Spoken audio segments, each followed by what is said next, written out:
left to beat the Bulls last night. It capped off a monster game where he scored 38 points and had 12 rebounds and 5 assists and 5 blocks. Stephen A., is Wemby the best player in the NBA right now?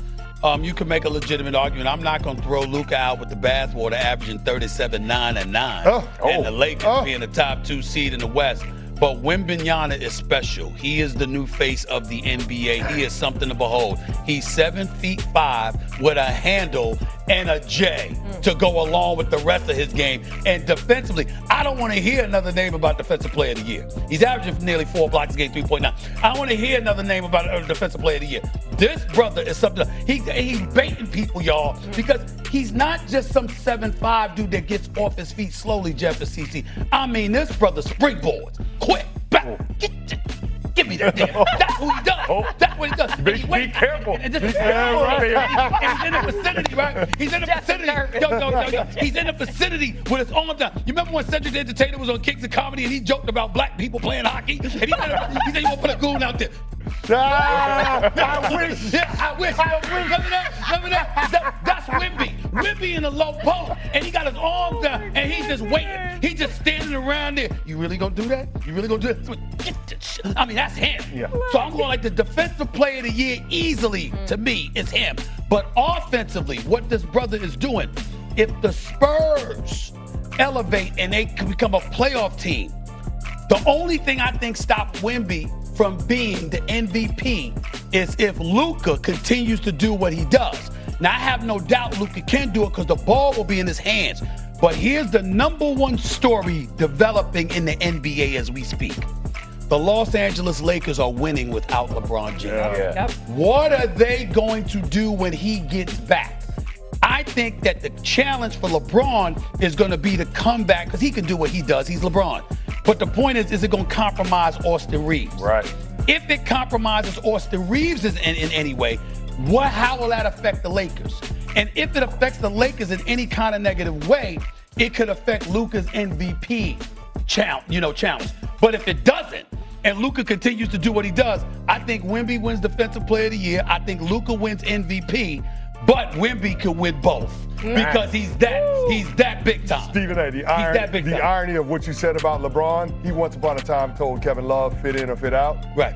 He's in that same situation. He's got to fit in or fit out. He better fit in. He got to fit in. Now, don't get me wrong. I don't give a damn what the Lakers are doing. If you have championship aspirations, you need LeBron James. You ain't winning it without LeBron. I don't give a damn what kind of success they have. LeBron James is LeBron James. You need him to win to get it done. But how you play matters. Yeah, absolutely. And he is going to affect Austin Reeves. Yeah, it'll be interesting to see how it plays out in the West. All right, coming up next, Shams joined over the game in the fourth. 38, 12, 5, and Steph Castle, my man, you guys end this game on a 30-13 run. How did you do it? How did you get this thing done? Yeah, I mean, we weren't too happy with how our defense was playing the first 3 quarters, and I feel like our guys really came. I mean, regardless of what the coaches said, I feel like the message is more important from us. So our guys came together in the fourth quarter and knew we had to clamp down on defense if we wanted to win. What was said to you guys about your defense at halftime, and what was the difference in that fourth quarter for you guys to tighten up the ship and make it difficult on the Bulls? Yeah, just knowing what our standard is, knowing it wasn't good enough. I mean, we've seen it multiple times, knowing how we can defend guys. So I feel like we were giving them too many open looks, too many easy buckets, and once we clamped down on that, didn't really give up any easy buckets. We made it easy on ourselves. Talk about the Bulls' movement and why it was so difficult for you guys. Was it just focus, or was it the Bulls that, with their style of offense, that was giving you guys problems on the defensive end? It might have been a little bit of both. I mean, the way they play, they don't have specifically a guy that just, has the ball majority of the game. So everybody touches it, everybody can touch the paint. So everybody has to stay focused in those ways. And I feel like once we locked down on that, I mean, we knew that coming into the game, and the first 3 quarters we didn't really execute on it. But fourth quarter, I think we did a good job. Yeah, no question. I want you to be a sportscaster and break down some of these highlights. What are you seeing when you're doing this stuff, man? Just trying to be patient. I mean, just with the guys that we have, I know I draw a lot of attention just touching the paint. So just trying to create advantages whatever way I can, and especially in the pick and roll with our live threats, just being able to find easy buckets. Yeah, talk about your connection with Luke Cornett. I don't know how many lobs he threw to him tonight. Looks like you guys are in sync on that high screen and roll. It's a weak side defender or the help guy doesn't step up. There you go all the way to the basket. If the guy steps up, you're throwing the ball over the top. Yeah, I mean, Luke, since day one with us, he's been a great lob threat, especially having Vic and then switching over to Luke. There's not much drop off with the lobs, so teams don't really see that from teams with two big lob threats. So just being able to touch the paint again and create disadvantages for the defense, and Luke's been great for us. So just trying to get him involved on both sides. What does it do for your team to win these clutch games? We saw it against New Orleans, Brooklyn, Houston.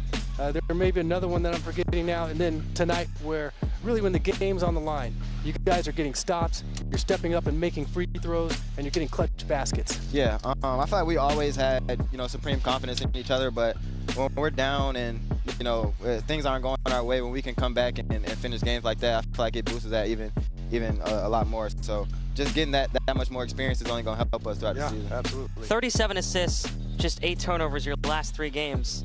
Mitch said you're hitting singles. He used a baseball analogy, and you're just making it simple out there. Yeah, just trying to make the game more simple. I mean, like I said before, I feel like teams kind of see.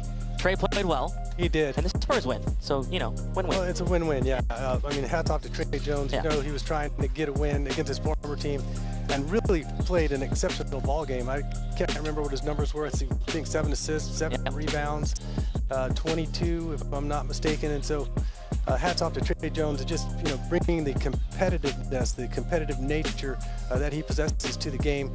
He wanted to beat his former team. It didn't turn out the way he wanted because our guys clamped down, like Steph said, in that fourth quarter, and Victor Wembanyama took his game to the next level.